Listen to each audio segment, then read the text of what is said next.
Welcome to Computer History. I'm Chris Garcia. Wars bring with them a great need for a number of things. Computational power is one of them. At least it became one of them. Bookkeeping's another, and logistics planning.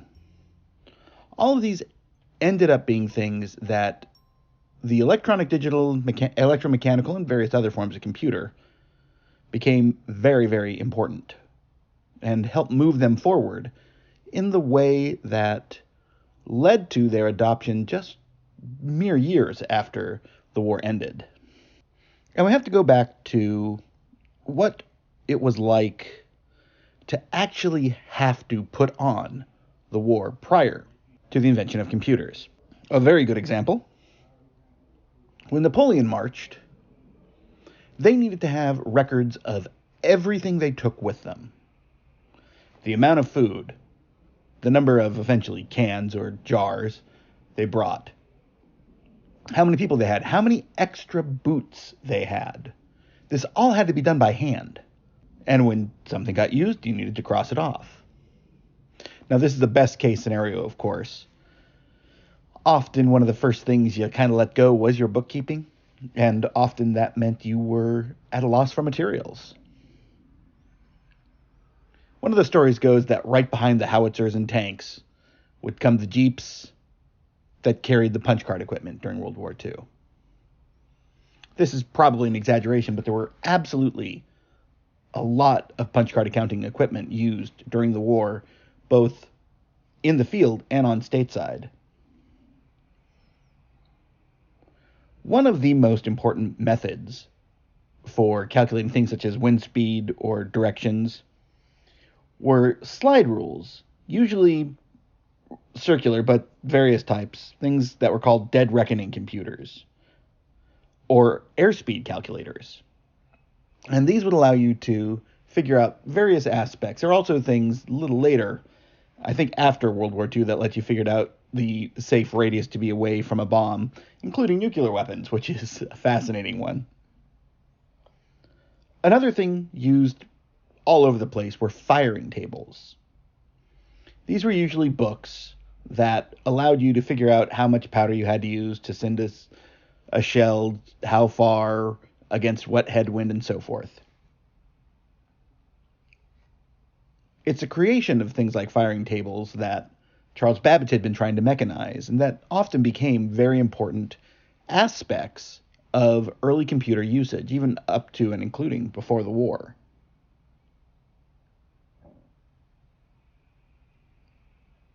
Now, one aspect that was important during World War II that hadn't really been as important in previous years was cryptography. The ability to encrypt and then decrypt messages was utterly important. And there's many devices that were used for encryption, the most famous of which, of course, being the Enigma, used by the Germans. But there were things like Purple. The Americans had a couple of different ones, including one that isn't technically a cipher. It was Navajo code talking. But ciphers were supposed to be very difficult to break. They didn't have to be unbreakable, though. You just have to communicate something and know that it will be unbreakable as long as it is needed. So if you send something that will take you 4 days to break, if you intercept it, you best make sure that the information in there is only needed for 3 days. One of the things that the Enigma allowed you to do was it had a series of rotors that allowed you to sort of fine-tune it. It also had, for an extra layer of encryption, plug panels on the front. One of my favorite days at the museum was the day that I encrypted all my tweets. That was a fun afternoon. The Germans sending Enigma traffic, which was very, very impressive as far as difficulty to crack. There were hundreds of billions of combinations. The first people to do it were actually Polish mathematicians. And they didn't have fancy devices to do it. They eventually, I believe, captured an enigma that allowed them to figure it out more easily. But one of the things they realized is that the people who are sending the messages are still human. So you have to have a way of figuring out little things, such as there would be a very similar 10 characters at the beginning or end of a message. They knew that these were good German officers. They'd be signing on or signing off with Heil Hitler. Moreover, occasionally, cryptographers or message senders would be dumb and send things like, "What were today's keys again?" So that they would then send the keys so that they would know, oh, okay, I need to have my enigma set like this. Now, the British wanted something a little more exact and replicable. Replicatable is a word, not replicable. The idea being that the faster you could crack a message, the more you could do to prevent the harm that message was meant to convey. So, for example, if you had a message broken within, let's say, an hour of it being sent, and it was talking about something that is 5 to 6 hours away, you could send a message and have that, if not prevented, at least ameliorated to some level. And there's that great scene in The Imitation Game, a fine film, where they've cracked a message and Turing and friends want to tell the people to, turn the ships around or whatever. And they realize they can't because that would give away that they had cracked the message. But there were often things where they would lead to do variations that would make it less likely. The first version of a mechanical device designed to break the Enigma codes in particular was the bomb, which was based off of the Polish version called the Bomba, which they had built with their original knowledge of how to break it longhand, or at least medium hand.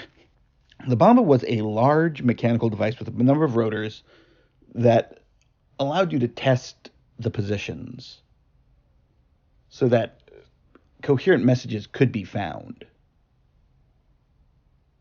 And this was, of course, designed primarily off of the theories that Turing implemented in the hardware.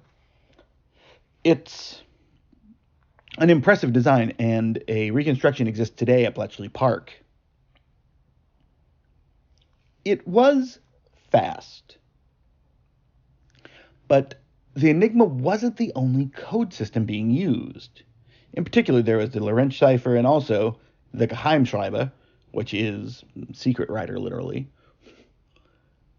that was more difficult to crack. And a team, who I believe Tommy Flowers led at Bletchley, developed an electronic device called Colossus.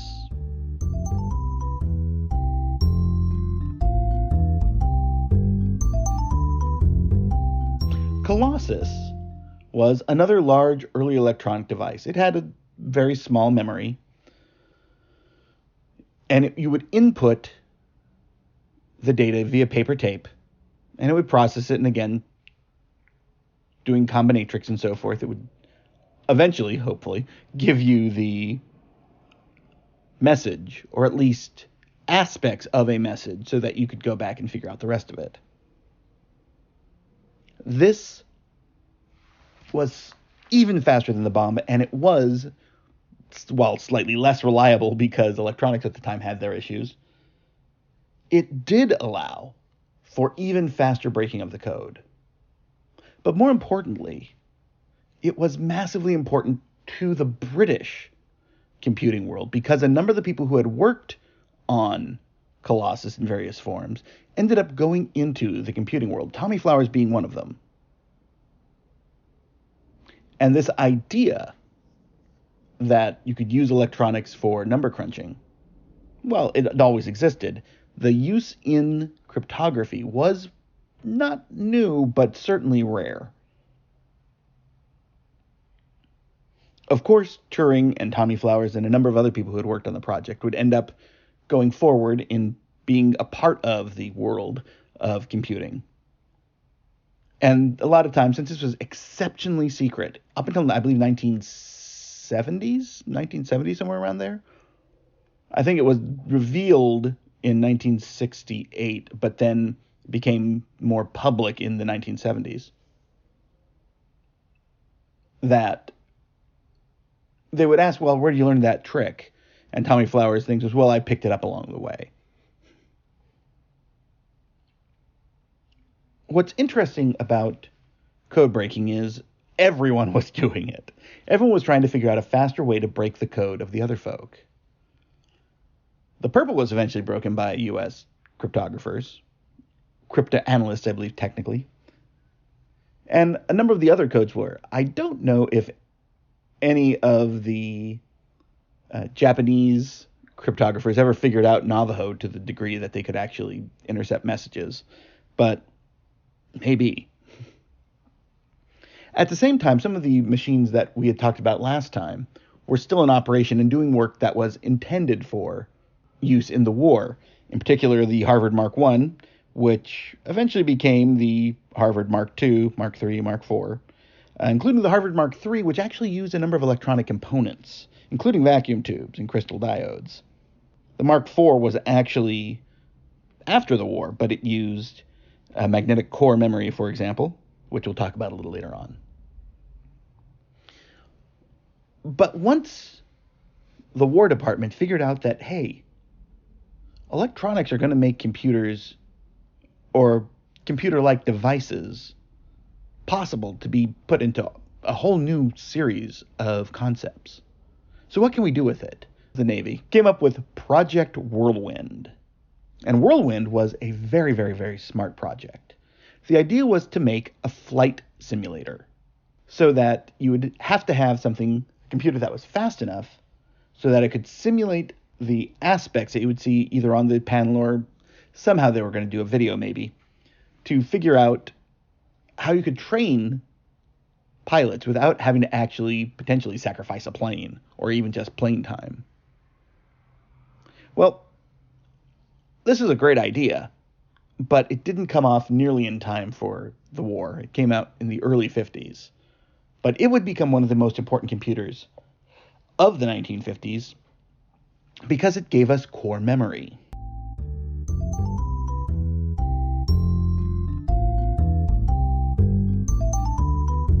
The differential analyzers that I spoke about last week were also put to use with things like the Manhattan Project, as well as the Harvard Mark I, and several other independent devices that have never fully been examined.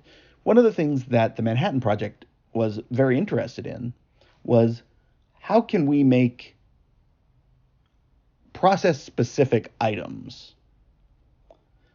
And Oppenheimer was not a huge believer in computers, but among those who were on the project were John von Neumann, Nick Metropolis, figures who would become massively important to the history of computing.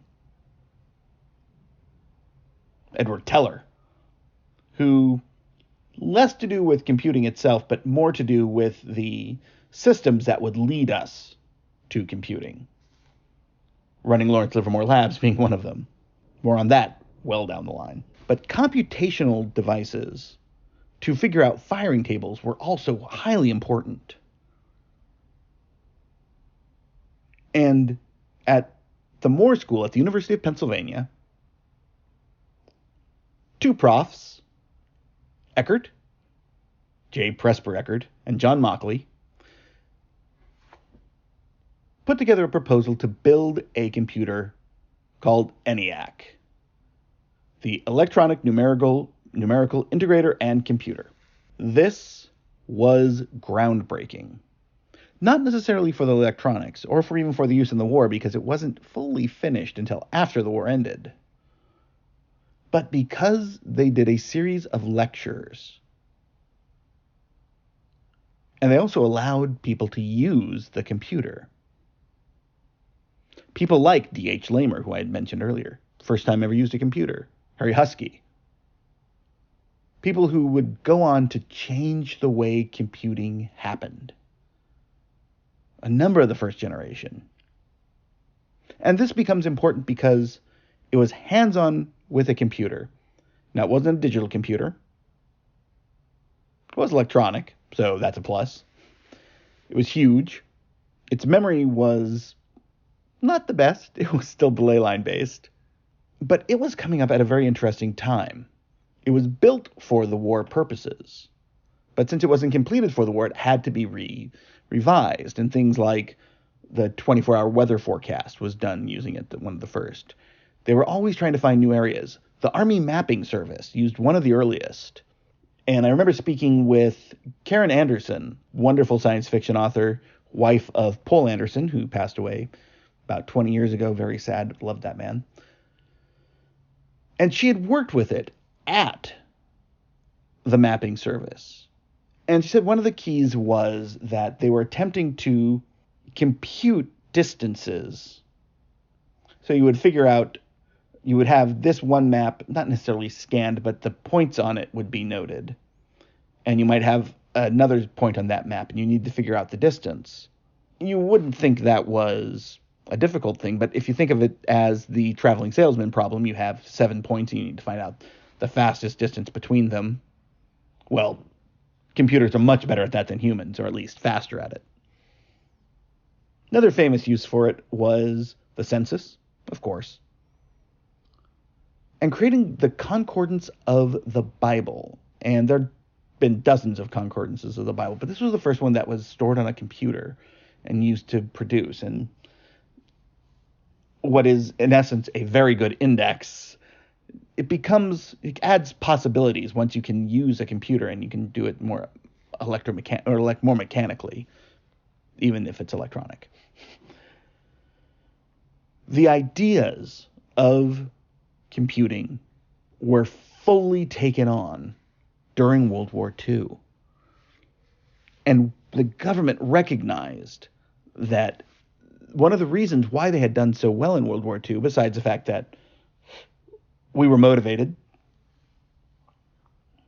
was that we had put together a group of scientists of various disciplines to solve a major problem, the Manhattan Project. But also the Moore School was the gathering of scientists to solve a different problem.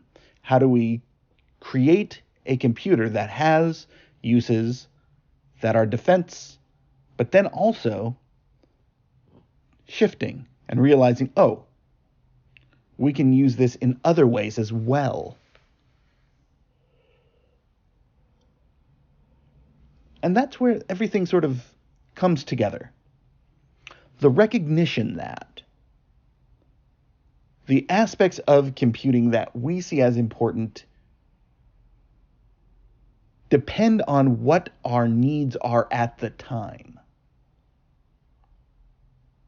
The military, who was doing almost all the funding here, had a set of needs. But once they didn't have those needs anymore, they still had the devices. They still had the funding allotted.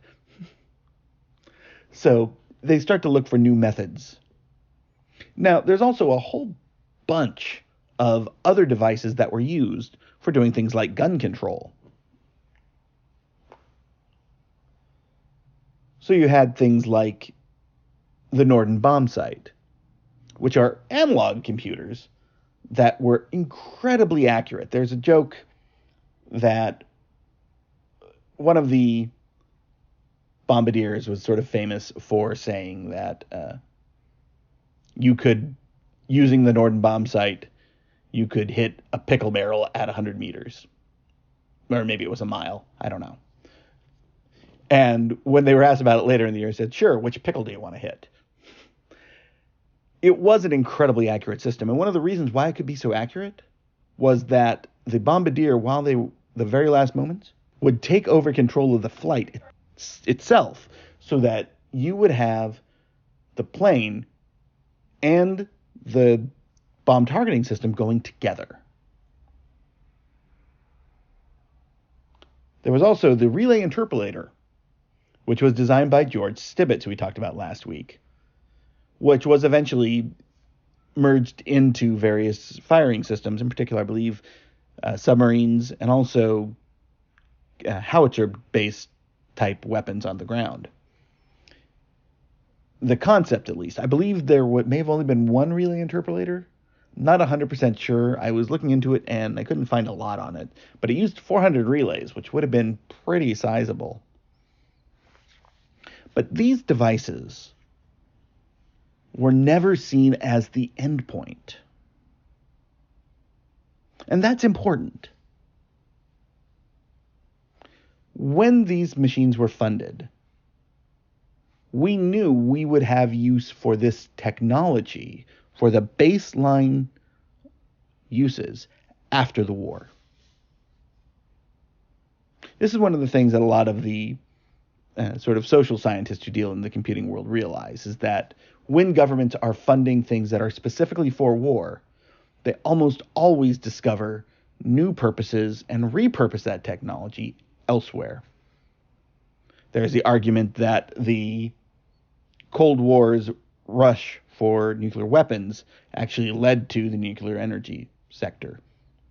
There's an argument to be made, but it's always the secondary presentations, the things that pop up after we're done with the main purpose, that end up changing the world. World War II did one other thing that's really important that often gets overlooked.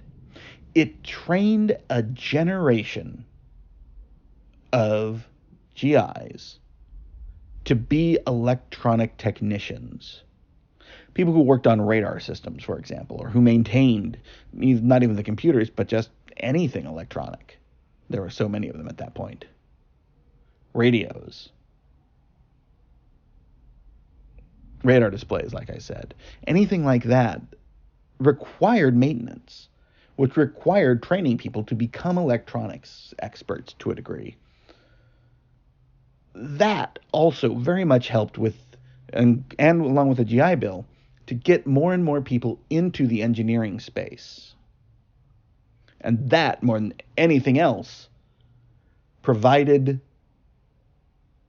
the first aspect of the soup that would be needed to get the first generation of electronic digital computers moving.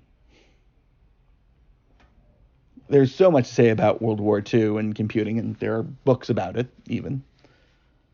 IBM made a lot of money off of World War II, and not only off of providing punch card equipment and computational devices, but also they turned over part of their factories to actually creating guns, among other things. And coming out of the war, IBM really took it by the throat and moved in towards computing in a big way. Very smart way also. Our next episode, we're going to look at 3 devices, very particular devices. And they all sort of bring us closer to the computers and the first generation. We're going to talk about the ABC, the Atanasov or Atanasov Berry computer. We're going to talk about EDVAC. And we're going to talk about the IAS machine.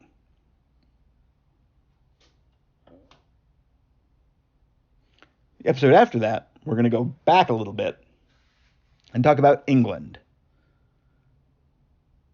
The role of Manchester in the history of computing, and how the early computers that were coming out of Cambridge and Manchester would end up helping to define what computers would become. And we'll be talking about people ranging from Freddie Williams and Tom Kilburn, Morris Wilks. Of course, we'll talk Turing. And we'll talk about the American, British back and forths that we saw from people like Harry Husky, which allowed technologies to expand on both sides of the Atlantic. So the next two are going to be a pretty good set. So I hope you'll stay tuned.